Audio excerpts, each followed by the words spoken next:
Salut à toi, aujourd'hui tu vas rendre fou tes potes avec ce tour de magie qui est complètement automatique, facile à faire. Allez c'est parti, je te montre la démo et après je te l'explique. Tu vas prendre ici 10 cartes, tu vas montrer ici 5 cartes, As, 2, 3, 4, 5 et là j'ai pris des piques, As, 2, 3, 4, 5, d'accord? Donc cœur et pique. On les rassemble, on les mélange, hop comme ça, voilà. Et si le spectateur le souhaite, il peut couper plusieurs fois ce paquet, comme ça, voilà. Quand il en a marre, il arrête, nous on reprend, on peut même encore mélanger le jeu comme ça. Voilà, on le mélange bien, vraiment. Tac, et on va recréer deux paquets. Donc 1, 2, 3, 4, 5. Et là, pareil, 5 cartes. On va demander au spectateur de bien se concentrer, c'est à lui de travailler, et ça c'est super fort aussi. C'est le spectateur qui va toucher aux cartes à partir de maintenant. On va lui demander de déplacer 4 cartes, d'accord? C'est-à-dire de prendre, par exemple, 4 cartes ici et les mettre en dessous du jeu. Ou alors, s'il le souhaite, il peut prendre 2 cartes ici, les mettre en dessous. Deux cartes là, les mettre en dessous. D'accord? Donc par exemple là, il a mis deux cartes en dessous, deux cartes en dessous. Nous, on récupère les deux premières, on les met de côté. Maintenant, avec le chiffre 3, pareil, il va prendre ce paquet par exemple, il va mettre, je sais pas, on va aller une carte en dessous. Et ici, deux cartes en dessous. Ça fait 3. Et on prend les deux premières cartes qui se trouvent au-dessus du jeu. On est d'accord que, suivant le choix du spectateur, d'accord, quand il va déplacer les cartes qui seront au-dessus seront différentes. On est d'accord. Mais c'est le spectateur qui fait ça, c'est le spectateur qui travaille. Donc maintenant, avec le chiffre 2, donc par exemple, là, il dit, ah, tiens, je prends les deux d'un coup, je les mets en dessous, hop, on récupère les deux premières, on les pose là. Et maintenant, une carte. Il choisit celle-là, de la mettre en dessous, et on récupère les deux premières. Bah, c'est dingue. Si on claque des doigts, le spectateur a réussi à créer ici une paire, deuxième paire, troisième paire, quatrième paire et cinquième paire. Et ça, c'est automatique et je te l'explique tout de suite. Alors, ce qui est fort dans ce tour de magie, c'est que le spectateur va travailler, toi, tu ne vas rien toucher et ça, c'est vraiment fort. Alors, ne cherche pas à comprendre comment ça marche, c'est mathématique. Alors, tu vas prendre ici 10 cartes, donc 5 cartes ici des cœurs, par exemple, As, 2, 3, 4, 5, et ici des piques, As, 2, 3, 4, 5, ici. Tu les mets ensemble.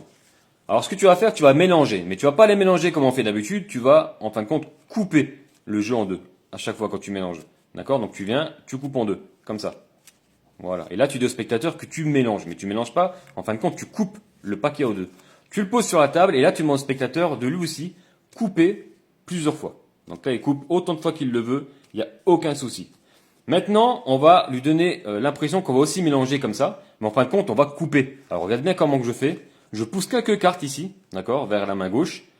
Je récupère avec la main droite le reste du jeu et je pousse des cartes en dessous pour les mettre au-dessus, ici, dans la main gauche. Et le reste en dessous. Je recommence. Je pousse quelques cartes. Je récupère le paquet. Les cartes en dessous, là, je les pousse, je les mets au-dessus.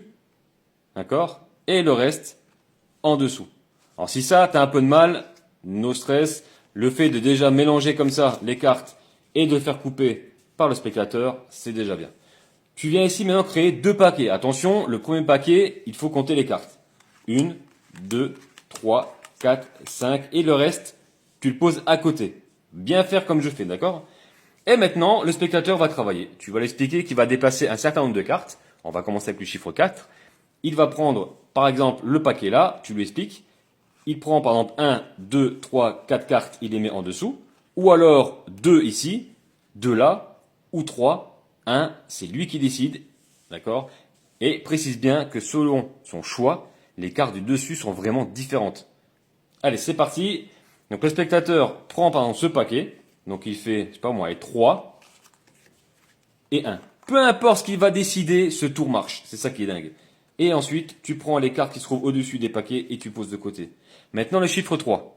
Il prend par exemple ce paquet, il va faire 2 et 1. D'accord? Si même s'il fait 3 directement, ça marche. Hein. Donc là, tu prends les cartes qui se trouvent au-dessus, tu poses. Maintenant, les chiffres 2. Ici, par exemple, 1 ici, 1 là. Et hop, on récupère. Et maintenant, une carte. Et celle-là, hop, on récupère et on pose. Et là, ça marche tout seul. Regarde, j'ai une paire ici, une paire là, une paire là, une paire là et une paire là.